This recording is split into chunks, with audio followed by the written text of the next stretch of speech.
자, 같이 한번 가보겠습니다. 지금 이 문제는 수학과 경우의 수 파트에서요, 함수의 개수를 구하는 문제에 해당이 됩니다. 자, 함수와 관련되어 있는 문제는요, 나름의 유형도 분명히 있겠으나, 지금처럼 여러 조건을 통해서 하나하나씩 따지는 문제가 워낙 많다 보니까, 유형으로 접근을 한다기보다도 문제를 정확하게 분석하여 논리적으로 푸는 것을 추천을 드리고 싶어요. 자, 그러면 우선 가보겠습니다. 우선 가라고 하는 조건에서 저는 이렇게 한번 끊을 거예요. 조건이 워낙 많기 때문에, 그리고 한 번에 지금 이것들을 모두 파악하기가 너무 어렵잖아요. 자, 그다음에 여기에서 1대1 함수다라고 하는 조건도 들어가 있고요. x에서 x로의 함수다라고 되어 있습니다. 자, 그래서 저는 지금 우선은 얘를 동그라미 1번이라고 하고 얘를 동그라미 2번이라고 하겠습니다. 그러면 동그라미 1번부터 한번 따져줘 본다면 1을 한번 집어넣으면 f의 1은 어떻게 됩니까? f의 2보다 크다라는 뜻이고, 그 다음에 2를 집어넣으면 f의 4보다는 크다라고 할 수가 있는데, 3을 집어넣으면 f의 6보다 큽니다. 그러면 3의 자리가 어디 있는지 알 수 있습니까? 당장 모르죠. 그래서 f의 3이라고 하는 것을 대략적으로 이런 식으로 따로 분리를 해서 한번 써볼게요. 그러면 얘는 우선 f의 6보다는 크다라고 할 수가 있습니다. 자, 그 다음에 지금 이제 4를 집어넣으면 이 f의 4는 f의 8보다는 크다라고 되어 있습니다.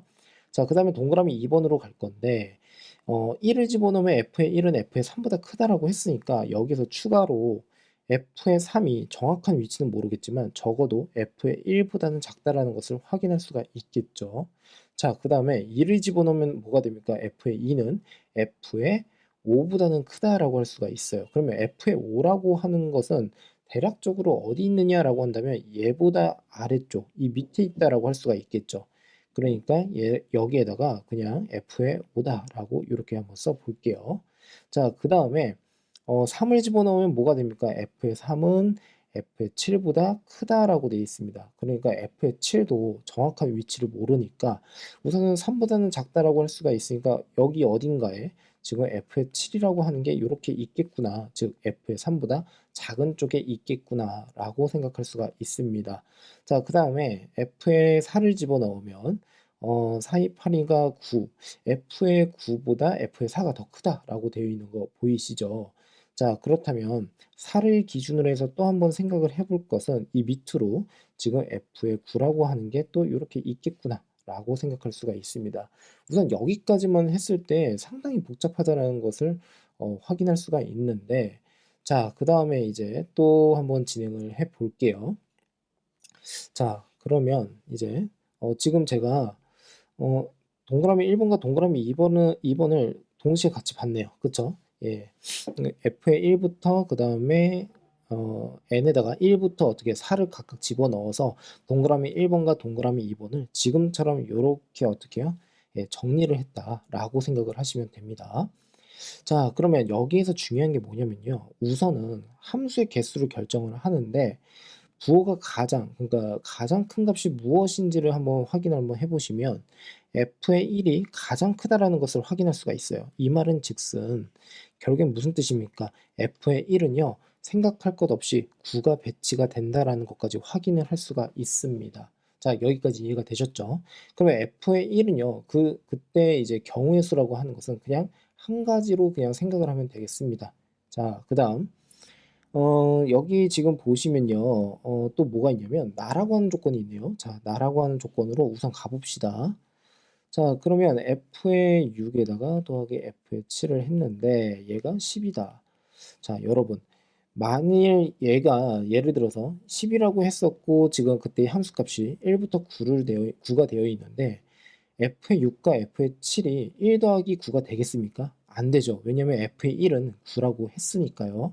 자, 그러므로 나머지 다른 숫자에 대해서 생각을 한번 해볼 건데, 자, 우선은 기억이라고 할게요. 자, 2 플러스 8은 되겠고요. 자, 니은이라고 해볼게요. 3 플러스 7도 되겠고요. 디귿이라고 한번 해볼게요. 4 플러스 6이다라고 할 수가 있겠습니다. 여기까지 잘 따라오셨습니까? 근데 이제 문제는 뭐냐면, 이 기억은요, 절대 안 됩니다. 딱 봐도 안 돼요. 왜 그럴까요?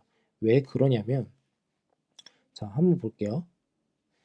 이 기억이 의미하는 것은요. 2와 8을 f의 6과 f의 7이 나눠 갖는다라는 건데 예를 들어서 가장 큰 8을 기준으로 해서요. 이 8은요. f의 6이거나 아니면 F의 7이 된다는 뜻입니다. 맞습니까? 그런데 F의 6과 F의 7을 한번 보시면 여기 있거든요. 그럼 만일에 여기가 8이다라고 하게 되면 그 다음 큰 수가 9인데 8과 9 사이에 자연수가 있습니까? 없죠. 그 말은 뜻은 무슨 뜻이냐면 F의 3 자체가 갈 수 있는 경우가 발생을 하지 않는다는 소리예요. 자, 그러므로 이 경우에는 F의 3이 절대 만들어질 수가 없겠구나라고 보시면 되겠죠. 자, 그다음에 이제 니은과 디귿을 한번 가볼 건데요. 자, 우선은 큰 숫자를 기준으로 해서 제가 생각하고 있는 거죠. 자, 그래서 한번 보면은 자, 이렇게 한번 정리를 한번 해 드릴게요. 자, 여기에서는요. 여기에서는 F의 6과 그다음에 또는 F의 7이 지금처럼 3과 7을 나눠 가질 텐데 F의 6과 F의 7이 3이어도 상관없죠. 왜? 앞에 있는 9가지의 자연수가 또 있다 보니까 결국에는 나머지 이제 배치를 할 수가 있다는 뜻입니다. 이게 이해가 되실까요? 지금 방금 제가 설명을 좀 애매하게 한 것 같은데요. 이런 뜻입니다. 예를 들어서 F의 6이 7이라고 하더라도 자, 이쪽으로 가볼게요. 이걸 지우겠습니다. 자, 만일에 여기에서 F의 6이 7이다라고 하더라도 7 앞에 있는 숫자 8이라고 하는 게 있잖아요. 그쵸? 그러면 8이라고 하는 게 F의 3의 배치가 되기만 하면 돼요. 그쵸? 그럼 선생님 F의 2는요? 이건 모르는 거죠. 무슨 말이냐면 이 8이 F의 3이 8을 갖게 되면요. 당연히 F의 2는 그 순번이 F의 6보다 작은 숫자가 된다라고 생각을 해주시면 되는 거예요. 왜냐하면 F의 2와 F의 3에서 이 대소관계가 명확하지도 않을 뿐더러 F의 3이 정확하게 F의 2, F의 4, F의 8과 비교가 되는 대상이 없기 때문에 결국에는 F의 3이 만일에 8로 결정이 되어 버리면 결국에는 F의 2, 4, 8 얘네들은 결국에는 F의 6이 7이기 때문에 그것보다 작은 숫자로 배치가 된다라고 할 수가 있겠죠. 1대1 함수니까. 그러므로 큰 숫자를 기준으로 해서 생각을 하더라도 얘가 7을 가질 수도 있다는 소리예요. 됐습니까? 그러면 3이라고 하는 숫자는 더 작은 수니까 더 가능성이 크겠죠. 여기까지 이해가 되셨어요? 자, 그러므로 제 결론은 이렇습니다. F의 6이라고 하는 것과 F의 7이라고 하는 게 3과 7을 어떻게든 나눠 가져도 상관은 없어요. 그런데 뭐가 됐던 간에 F의 6이 7이든 F의 7이 7이든 간에 F의 3은 무조건 뭡니까? 8을 갖는다라고 할 수가 있겠죠. 자, 두 번째 이쪽으로 가볼게요. 자, 이 경우에는 4와 6입니다. 그러면 니은에서 했었던 방식대로 디귿도 마찬가지로 이제 생각을 한번 해보면 F의 6이라고 하는 것과 F의 7이라고 하는 녀석이 있는데 얘도 마찬가지로 어떻게 4와 6을 나눠 가져요. 그러면 큰 숫자 6을 기준으로 해서 6보다 큰 숫자 7, 8이 있는 거죠. 그러니까 7, 8은 어찌됐든 간에 F의 3에 적당하게 그냥 들어가기만 하면 된다는 소리입니다. 지금 중요한 것은 F의 6과 F의 7이 결국엔 4와 6을 나눠 갖는다라고 생각을 하시면 되고 그때의 지금 보는 바와 같이 F의 3은 어떻게 되느냐라고 한다면 자, 예를 들어 볼게요. 예를 들어서 F의 6이 그러니까 F의 예를 들어서 F의 6이 7이다라고 한번 해 볼게요. 6이죠. 죄송해요. F의 6이 6이다라고 한번 해 볼게요. 그러면 F의 7은 4가 될 겁니다. 근데 F의 3은 어떻게 돼요? 6보다는 커야 된다라는 거죠. 이해가 되셨습니까? 자, 그러니까 이 경우에는 F의 3이 7이 나온다라고 할 수가 있어요. 됐죠? 자, 반대로 F의 7이 만일에 6이고 F의 6이 4다라고 해버리면 결국에는 어떻게 돼요? F의 3이라고 하는 것은 역시나 F의 7보다는 커야 되기 때문에 결국에는 이 경우에는 어떻게 나옵니까? 이 경우에는요? 이 경우에는 또 마찬가지로 어떻게 해요? 8이 또 나올 수도 있다라고 생각을 하시면 되겠죠. 죄송합니다. 제가 여기에서 설명을 좀 잘못한 것 같아요. 자, 이거를 좀 지우고요. 다시 여기서부터 좀 설명을 해드릴게요. 자, 무슨 말이냐면 F의 3이라고 하는 것이 F의 6이 6이든 F의 7이 F의 7이 6이든 간에 결국 6보다 큰 수를 가져야 된다는 뜻이니까 f의 3은요. 7 또는 8을 갖는다라고 할 수가 있어요. 자, 여기까지 이해 잘 되셨습니까? 자, 그러면 여기서는 몇 가지라고 하셔야 됩니까? 두 가지라고 해야겠죠. 왜 그렇습니까? f의 6과 f의 7이 3 또는 7을 나눠 가지니까 결국에는 f의 6이 3일 때, f의 7이 3일 때 이런 식으로 따지게 되면 두 가지밖에 나오질 않고 그때마다 f의 3은 항상 8이 되어야 한다는 뜻이니까 여기서 두 가지가 나온다고 할 수가 있어요. 자, 그렇다면 여기서는 어떻게 될까요? 이때는 네 가지라고 하셔야겠죠. 이유인즉슨 f의 3이 가질 수 있는 것은 7과 8이고요. 그 다음에 f의 6과 f의 7이라고 하는 것은 6과 4를 배열하는 그때의 어떻게 방법의 개수랑 같으니까 결국에는 여기에서 두 가지, 여기에서 두 가지에 해당이 돼서 곱하기를 하게 되면 4가 나온다라는 것까지 확인이 가능합니다. 자, 잘 따라오셨습니까? 이게 생각보다 좀 어려운데요. 자, 풀어보니까. 자, 그러면 자, 나머지도 마찬가지로 한번 해볼게요. 자, 그러면 우선은 여기 한번 보시면요. 이것부터 가봅시다. 이거 지금 더해야 되는 거 맞죠? 그러니까 여기에서 총 6가지가 나와요. 자, 이거 정확하게 확인하시고 그러면 여기까지 했을 때 우선은 f의 1이라고 하는 거, 그리고 f의 3이라고 하는 거, 그리고 f의 6이라고 하는 거, 그리고 f의 7이라고 하는 거 이게 결국엔 6가지가 된다는 거죠. 6가지. 됐습니까? 그러면 남아있는 것은 f의 2, 그 다음에 f의 4, 그리고 f의 8 이렇게 됩니다. 자, 그런데 f의 2는 f의 4보다 크고 f의 4는 f의 8보다 큰데 자, 여기 잘 보시면요. f의 5라고 하는 것은 어딘가에는 있어야 돼요. f의 5는요. 어디요? f의 2보다 작은 쪽이에요. 맞습니까?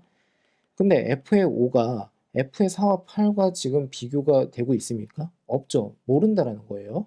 자, 그 다음에 f의 9는요. 지금 f의 4보다 작은 쪽에 있어야 됩니다. 그래서 지금 이렇게 다시 한번 써볼게요. 그러면 제가 아까 처음에 어떻게 풀었냐면 f1이 가장 크다라고 하고서 9를 고정을 시켜버렸죠. 그러면 여기서도 마찬가지가 됩니다. 자, 여기 보시면 이것이 결정이 되게 되면요. 원소가 몇 개가 남습니까? 결국에는 5개가 남아요. 그러면 5개를 여기다가 어떻게 해요? 대응을 시켜야 된다는 거죠. 납득이 되셨습니까? 그러면 그 5개 중에서 가장 큰 수는 무조건 f의 2에 가야 돼요. 맞습니까? 그러니까 1로 갈 수 있는 가지수는 그냥 한 가지다라고 생각을 해주셔야 되고요. 자, 여기서 잘 들어주셔야 돼요. 자, 필기 안 하셔도 되니까 잘 보세요. 자, 그 다음에 이제 이거 한번 생각을 한번 해볼게요. f의 5라고 하는 것은요. f의 2보다 작다라는 거지 f의 4, f의 8, f의 9와 비교가 되는 게 있습니까? 없죠. 그러니까 얘는 그냥 나머지 어떻게 해요? 4개의 원소가 있는데 그때 그냥 아무거나 그냥 대응을 시켜도 된다는 소리가 되겠죠. 그래서 4가지입니다. 됐죠? 그러면 f의 2와 f의 5가 이미 결정이 됐다라고 합시다. 그러면 여기에서 남은 녀석은 f의 4가 f의 8보다 크다라는 거고 그와 동시에 f의 9보다도 f의 4가 더 크다라는 거예요. 그러면 여기까지 했을 때 남은 원소는 몇 개입니까? 3개 나오는 거 맞죠? 그쵸? 그 3개를 어떻게 해요? 여기에 대응을 시켜야 된다는 소리예요. 그러면 가장 큰 게 f의 4니까 여기에 들어갈 수 있는 것은 역시나 고정이 되어버리죠. 3개의 원소 중에서 그냥 하나를 배치만 하면 되니까요. 그래서 여기다 쓰겠습니다. 곱하기 1입니다. 그러면 나머지 2개가 남았죠. 그 2개는 어떻게 하면 돼요? 그냥 f의8과 f의9에 적당히 배열만 하면 돼요. 몇 가지입니까? 2가지예요. 됐습니까? 그래서 2 곱하기 4를 하게 되니까 여기서 8가지가 나오게 되고요. 이게 답이 지금 제가 답을 확인을 안 했는데 크게 수정 사항이 없다라고 하면 예, 제가 낸 답이 맞다라고 생각을 하시면 됩니다. 자, 그러면 여기에서 8가지, 여기에서 6가지 해당이 되니까 서로 간에 곱하면 뭐예요? 48가지가 답이다라고 해주시면 됩니다. 됐습니까? 네. 자, 그래서 헷갈리는 부분이 분명히 있겠으나 하나하나씩 따져가다 보면 그 길이 점점 좁혀진다라고 생각을 해 주시면 되고요. 그리고 각각의 조건을 정확하게 확인을 꼭 해 주셨으면 합니다.